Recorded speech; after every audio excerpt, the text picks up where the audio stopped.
Hello guys, మీరు కొత్త phone కొనలేక పాత ఫోన్ యూజ్ చేసి విసిగెత్తిపోయారా? అది నేను చెప్పి ఈ టిప్స్ని ఉపయోగించి మీ పాత ఫోన్ కొత్త ఫోన్లోకి ఎలా యూజ్ చేయాలో తెలుసుకోండి ఫ్రెండ్స్. ఎంత మంచి వార్త తెచ్చావురా. ప్రజెంట్ మార్కెట్లో ఫోన్ల రేట్లు చూసుకుంటే మాత్రం హైలో ఉంటాయి, మన బడ్జెట్ మాత్రం లోలో ఉంటుంది ఫ్రెండ్స్. దయచేసి నేను చెప్పి సింపుల్ ట్రిప్ని ఉపయోగించి మీ ఫోన్ని కొత్త ఫోన్లోకి ఎలా యూజ్ చేయాలో తెలుసుకోండి ఫ్రెండ్స్. ముందుగా మనం వీడియోలోకి వెళ్ళబోయే ముందు ఛానల్ ఎవరైనా సబ్స్క్రైబ్ దయచేసి సబ్స్క్రైబ్ చేసుకుని అలాగే పక్కన ఉన్న బెల్ ఐకాన్ నొక్కి ఆల్ నోటిఫికేషన్ ఆన్ చేసుకుని నేను ఎప్పుడైనా వీడియోస్ అప్లోడ్ చేస్తే మీకు వెంటనే నోటిఫికేషన్ ద్వారా అందుతాయి ఫ్రెండ్స్. వీడియోలోకి వెళ్తే ఫ్రెండ్స్, మోస్ట్ ఇంపార్టెంట్ మ్యాటర్ ఏంటంటే మీ మొబైల్లో ఉన్న అనవసరమైన యాప్స్ కానీ వీడియోస్ కానీ ఫొటోస్ కానీ ఫైల్స్ కానీ ఏమైనా ఉంటే మొత్తం డిలీట్ చేస్తుంది. మీకు ఇంపార్టెంట్ మ్యాటర్ ఏమైనా అది ఫైల్స్ ఏమైనా ఉంటే మాత్రం పెన్ డ్రైవ్ కానీ హార్డ్ డిస్క్ కానీ యూస్ చేసుకొని ఫైల్స్ అనేది ట్రాన్స్ఫర్ చేసుకోండి.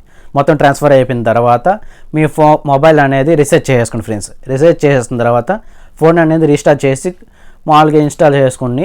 ఇన్స్టాల్ చేసిన తర్వాత ఏంటంటే మీ అబౌట్లోకి వెళ్ళేసి మన సిస్టమ్ అనేది అప్డేట్లో ఉంటే అప్డేట్ ఇచ్చేస్తుంది ఫ్రెండ్స్. దయచేసి అప్డేట్ మాత్రం మర్చిపోవద్దు. అప్డేట్ చేసుకున్న తర్వాత ఏంటంటే ఫ్రెండ్స్, మనకు అవసరమైన యాప్స్ మాత్రం ఇన్స్టాల్ చేసుకోండి, అనవసరం మాత్రం వద్దు అన్ఇన్స్టాల్ చేసుకోండి. దీనికి మనకి ఫొటోస్ కూడా వీడియోస్ కూడా కొంచెం లేదనుకుంటే మనకు ఎక్స్టర్నల్గా ఎస్డీ కార్డ్ని యూజ్ చేసుకోండి ఫ్రెండ్స్. ఇవన్నీ చేసిన తర్వాత కూడా మీకు పాతలాగే కనిపిస్తుంది అంటే మనకు ప్లేస్టోర్లో అవైలబుల్ ఉన్న అపెక్స్ లాంచర్ కానీ నోవా లాంచర్ కానీ ఇవి రకరకాల లాంచర్లు ఉంటాయి, కానీ మంచిగా చూసి ఇన్స్టాల్ చేసుకోండి.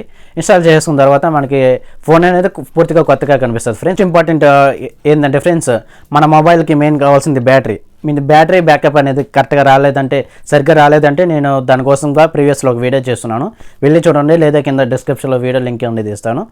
అవి చేసిన టిప్స్ యూజ్ చేసిన తర్వాత కూడా మీ బ్యాటరీ బ్యాకప్ అనేది రావడం లేదంటే వెంటనే వెళ్ళేసి మీ స్టోర్లో ఉన్న ఒరిజినల్ బ్యాటరీని చేంజ్ చేసుకోండి ఫ్రెండ్స్. ఇంతే ఫ్రెండ్స్, ఎంత సింపుల్గా మీ పాత మొబైల్ కొత్త మొబైల్ ఎలా మార్చాలో తెలుసుకున్నారు కదా. మరిన్ని ఇంట్రెస్టింగ్ వీడియోస్ కోసం please subscribe to my channel friends.